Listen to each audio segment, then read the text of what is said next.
పడుచున్నావా? యాతన పడుచున్నావా? ఇంకా నా పరిస్థితి మారదు, నా జీవితం ఇంతే, నా బ్రతుకు ఇంతే అని కుంగిపోయి ఉన్నావా? ఈ పరిస్థితుల కన్నట్టు ఎప్పుడు జవాబు వస్తుందని వెయిట్ చేస్తున్నావా? నీకు శుభవార్త, దేవుడు నీకు నీ వేదనకు ముగింపు ఇవ్వబోతున్నాడు. ఆమేన్. దేవుడు నీ వేదనకు ముగింపు ఇవ్వబోతున్నాడు. అది నువ్వు నమ్మగలిగితే నీ జీవితంలో కార్యము జరుగుతుంది. ఈ వేదనలకు ముగింపు పలకాలి అని అంటే చాలా మంది ఏం చేస్తారంటే ప్రార్థన చేస్తారు,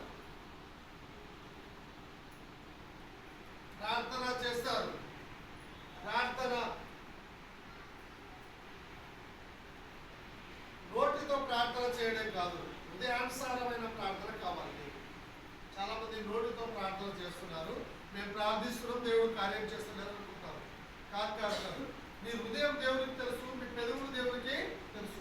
మీరు పెదవులతో పలుకుతున్నారు కానీ మీ హృదయము చాలా నాకు దూరంగా ఉందని దేవుడు చెప్తున్నాడు. కాబట్టి దేవునికి పెదవులు కావాల్సింది కాదు, నీ హృదయాంతరంగంలో నుండి రావాలి. నీ ప్రార్థన నీ మనసుతో, నీ హృదయముతో దేవుడిని ప్రార్థించినప్పుడు, విశ్వాసంతో అడిగినప్పుడు ఆయన కార్యము చేస్తాడు. ఆయన కార్యం చేస్తున్నాడు. వేదనలు వస్తాయి, రావని కాదు. శ్రమలు వస్తాయి, రావని కాదు. కష్టాలు వస్తాయి, రావని కాదు. కానీ దానిలో నుండి నేను బయటికి తీస్తాను. దేవుడు చర్చికి ఎన్ని రోజులు రావాలా, లేకపోతే ఎన్ని వారాలు రావాలా? ఎన్ని వారాలు అయితే చర్చికి ఎన్ని రోజులు రావాలని కాదు, బ్రతికినంత రోజు చర్చికి రావాలి. ఆమేన్. ఇన్ని వారాలు వస్తేనే కార్యం జరుగుతుందని కాదు. నువ్వు వస్తూనే ఉండాలి, ఇక కార్యం జరుగుతూనే ఉండాలి. నువ్వు ఈ భూమి మీద జీవించినంత కాలము మందిరానికి వస్తూనే ఉండాలి. వస్తూ ఉండు, నీ పని నువ్వు చేస్తూ ఉండు, దేవుని కార్యము ఆయన చేస్తూ ఉంటాడు. కానీ ఇన్ని వారాలు, ఇంకెప్పుడు, ఎన్ని వారాలు, జీవితాంతం, ఎప్పుడు ఊపిరి ఉన్నంత వరకు నువ్వు మందిరానికి రావాలి. ఊపిరి ఉన్నంత వరకు దేవుని వైపు చూడాలి, అడగాలి. ఎంతవరకు అడగాలి? ఆయన ఇచ్చే వరకు అడుగుతారే ఉండాలి. పొందుకునే వరకు అడగాలి, ఇచ్చే వరకు అడగాలి. ఎన్ని రోజులు రావాలి పాస్టర్ గారు? ఇదేమైనా బేరమా? ఇదేమైనా అగ్రిమెంటా? అగ్రిమెంట్ కాదు, బేరం కాదు. దేవుని దగ్గరికి వచ్చినాడు, దేవుని మందిరంలో అడుగుపెట్టిన వాళ్ళు ఊపిరి ఉన్నంత వరకు వస్తేనే, సావైన బ్రతకైనా క్రీస్తే. ఆమేన్. ఒకసారి ప్రభువులోకి వచ్చినాక, ఒకసారి రక్షణ అనుభవం చూసినాక, ఒకసారి దేవుని ఆత్మానుభవం చూసినాక నాగటి మీద చేసి ఇంకా వెనకతో తిరగకూడదు. శ్రమలు రావని దేవుడు అక్కడ చెప్పాల. శ్రమలలో నీకు తోడుగా ఉంటానన్నాడు. శ్రమల నుండి నిన్ను విడిపిస్తా అన్నాడు. కష్టాల నుండి నీకు విడిపిస్తున్నాడు. రోగాల నుండి నీకు విడిపిస్తున్నాడు. రోగాలు రావాలని దేవుడు చెప్పలా, రోగాల నుండి విడిపిస్తా దేవుడే చెప్పాడు. వాగ్దానం గొప్పది, వాగ్దానం గొప్పది. ఎంతకాలము అనేది కాలం మన చేతిలో లేదు. ఎంతకాలం అనేది చాలా మంది ఉన్నాయి. ఎంతకాలం పాస్టర్ గారు? నువ్వు సరిగా ఉంటే, నీ విశ్వాసం ఖచ్చితంగా అయితే, నీ ప్రార్థన ఖచ్చితంగా అయితే నెలలు జరగవచ్చు, సంవత్సరాలు జరగవచ్చు, నడుస్తుంది. అది నీ మీద ఆధారపడి దేవుడు ఎప్పుడు సిద్ధంగా ఉన్నాడు. ఆమేన్. దేవుడు కార్యం చేయడానికి, దేవుడు ఇవ్వడానికి, దేవుడు చేయడానికి సిద్ధంగా ఉన్నాడు. ఆయన చెవులు అందము కాలేదు, ఆయన కళ్ళు ఆయన గుడ్డోడు కాలేదు. నీ పాపములు నా పాపములు ఆయనకు అడ్డుగా వస్తున్నాయి. యెషయా గ్రంథంలో మాట్లాడుతున్నాడు కదా, అర్థమైందా మీకు? ఆయన చెవులు కళ్ళు కాబట్టి చెప్తూ ఉన్నాడు, దేవుడు చెప్తూ ఉన్నాడు. ఖచ్చితంగా ఆయన కార్యం జరగలేదంటే దేవుని ప్రాబ్లం కాదు, అది మన ప్రాబ్లమే. ఆమేన్. ఎవరి ప్రాబ్లం? మన విశ్వాసం, మన ప్రార్థన, మన జీవితం, మన ప్రవర్తన, మనము. కానీ ఈజీగా దేవుని మీద నెట్టేస్తారు కదా, ఈజీగా మీద దేవుడు ఏం చేస్తలేడు. దేవుడేమి దేవుడు అన్ని చేయగలడు. ఆమేన్. వాక్యం ఎక్కడ ఉంది? దేవునికి సమస్తము సాధ్యమే. దేవుడు చేస్తున్నాడని చాలా 19:26 చూడండి.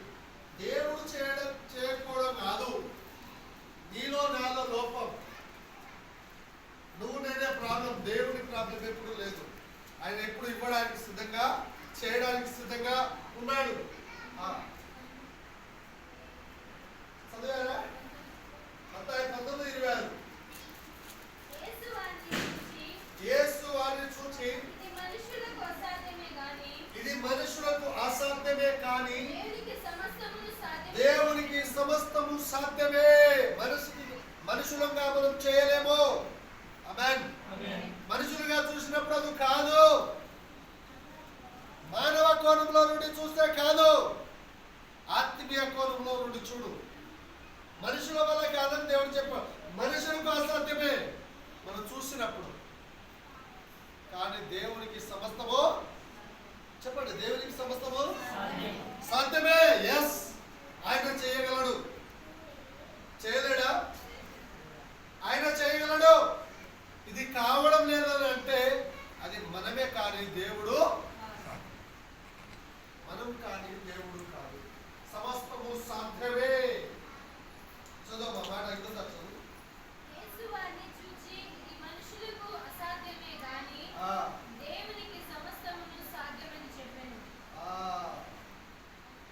చాలా మందికి ఇది ఎలా సాధ్యము,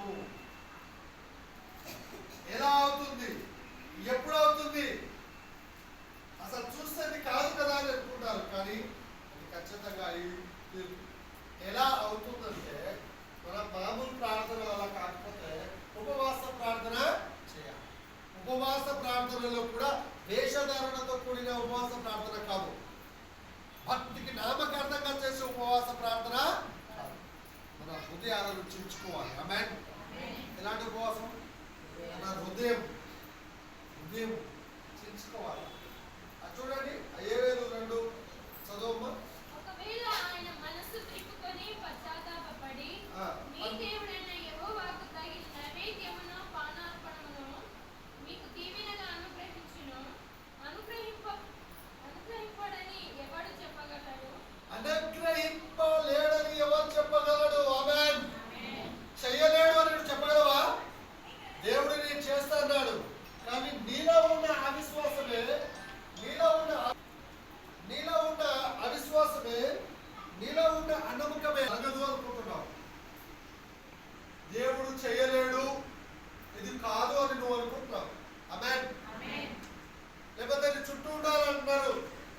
అక్కడ చర్చికి వెళ్తున్నా ఏం కాదు, ఏ చర్చికి వెళ్తున్నా ఆ చర్చికి పస్తున్నారు ఏం కాదు, ఆ చర్చిలో ఏం కాదు అని నువ్వు అనుకుంటున్నావు. దేవుడు ఇంకోసారి మనసు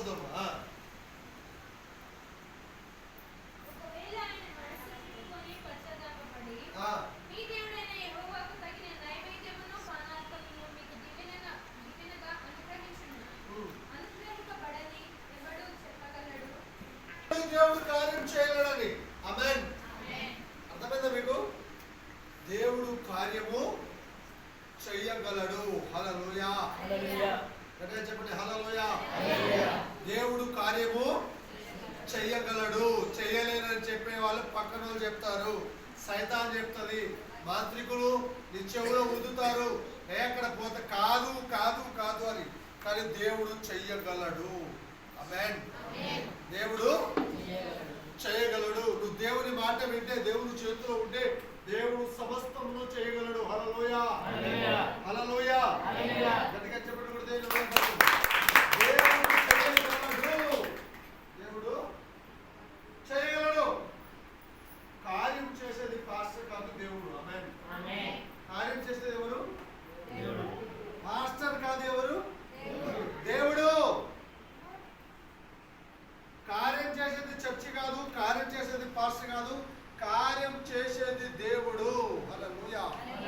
హల్లెలూయా. అడుగు పెట్టగానే నాకు కార్యం జరుగుతుంది అని అనుకొని రావాలా?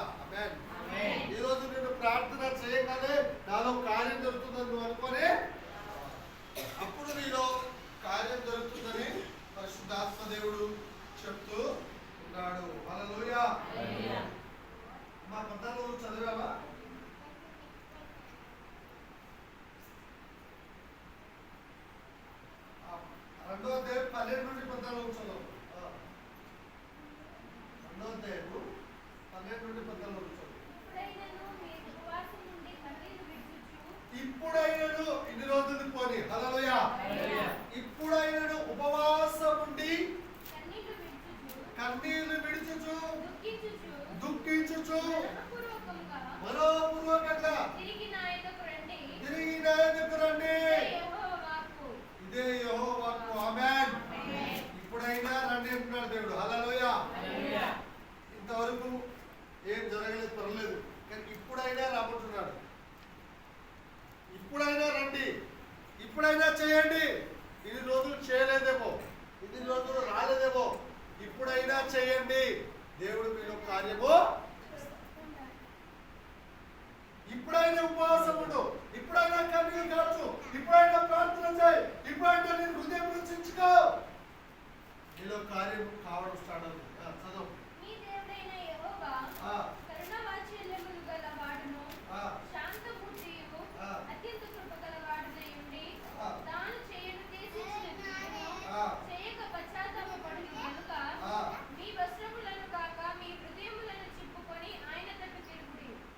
వస్త్రములను కాక హృదయాలను చెప్పుకోవాలని. ఆమేన్. దేవునికి కావాల్సింది హృదయం అండి. ఫస్ట్ ఆఫ్ ఆల్ హృదయం కావాలి. ఆమేన్. హృదయం అనే తలుపును ఆయన తట్టుచున్నాడు. దేవునికి కావాల్సింది ఈ హృదయం కావాలి. ఈ హృదయాన్ని దేవుడు అడుగుతున్నాడు. ఏమడుగుతున్నాడు? ఈ హృదయాన్ని దేవుడు అడుగుతున్నాడు. ఈ హృదయం దేవునికి కావాలి. ఈ హృదయము వస్త్రాలను కాకుండా హృదయాలను చెప్పుకొని ఆయన దగ్గరికి వస్తే ఆయన నీలో అసాధ్యమైన కార్యాలు చేయడానికి సిద్ధంగా ఉన్నాడు. ఆమేన్. ఆమేన్. హల్లెలూయా. హల్లెలూయా. హల్లెలూయా. అసాధ్యమైన కార్యాలు చేయడానికి ఆయన సిద్ధంగా. అసాధ్యమైన కార్యాలు చేయడానికి ఒకటిది అసాధ్యమైన కార్యాలు చేయాలి అంటే ఉపవాసం ఉండాలి. వస్త్రాలను కాకుండా ఆ ఉదయం నుంచి చెప్పుకొని ఆయన వద్దకు వస్తే, ఆయన తట్టు తిరిగితే ఆయన కార్యము. రెండోది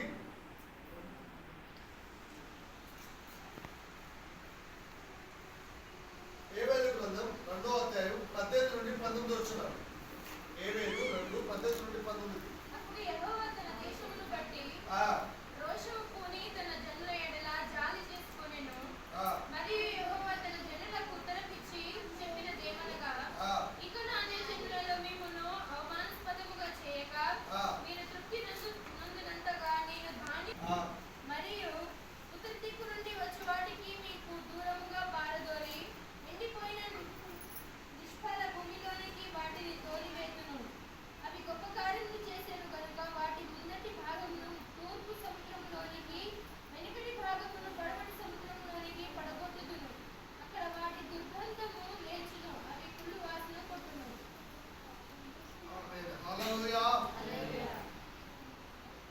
చాలా మంది పేదరికంలో, దరిద్రంతో, అప్పులలో ఉన్న వారికి మాట రాసుకోండి. హల్లెలూయా. పేదరికంలో, దుఃఖంలో, అప్పులలో కొట్టుమిట్టు నాడుతున్న వారికి ఈ వాక్యాన్ని చదువుకోండి. ఈ వాక్యాన్ని చదువుకోండి. కొత్త ద్రాక్షారసము, కొత్త ఆశీర్వాదము, కొత్త మేలు నీ జీవితంలో దేవుడు అన్య జనులలో ఘనత. హల్లెలూయా. ఇక్కడ అన్య జనులలో ఘనత కలగజేస్తాడు దేవుడు. నువ్వు ఉపవాసం ఉండి ప్రార్థన చేస్తే జనాలలో ఘనత కూడా వస్తుంది. ఆమేన్. నీ గురించి మీకు డబ్బులు ఎక్కడి నుండి వస్తున్నాయని మాట్లాడతారు. ఆమేన్. ఇంకా ఎలా ఆశీర్వదించబడుతుంది అసలు? హల్లెలూయా. ఎక్కడి నుండి వస్తుంది అని అన్య జనులు మాట్లాడుకుంటాడు చేస్తాడు. ఎవరు మాట్లాడుకుంటారు? అన్య జనులు మాట్లాడదు, క్రిస్టియన్స్ కూడా మాట్లాడదు. అసలు ఎలా, ఏంటి సీక్రెట్? ఎవరికి కాని పనులు మీకు అవుతున్నాయి, ఎవరికి రాని డబ్బులు మీకు వస్తున్నాయి, ఎవరు దీవెన లేని మీకు వస్తున్నాయి అని అలా అనుకుంటామంట మనము. సో ఉపవాసం నుండి ప్రార్థన చేస్తే దేవుడు ఆ నూతనమైన ఆశీర్వాదాలు, నూతనమైన కార్యాలు, అప్పులో నుండి, శాపంలో నుండి, రోగముల నుండి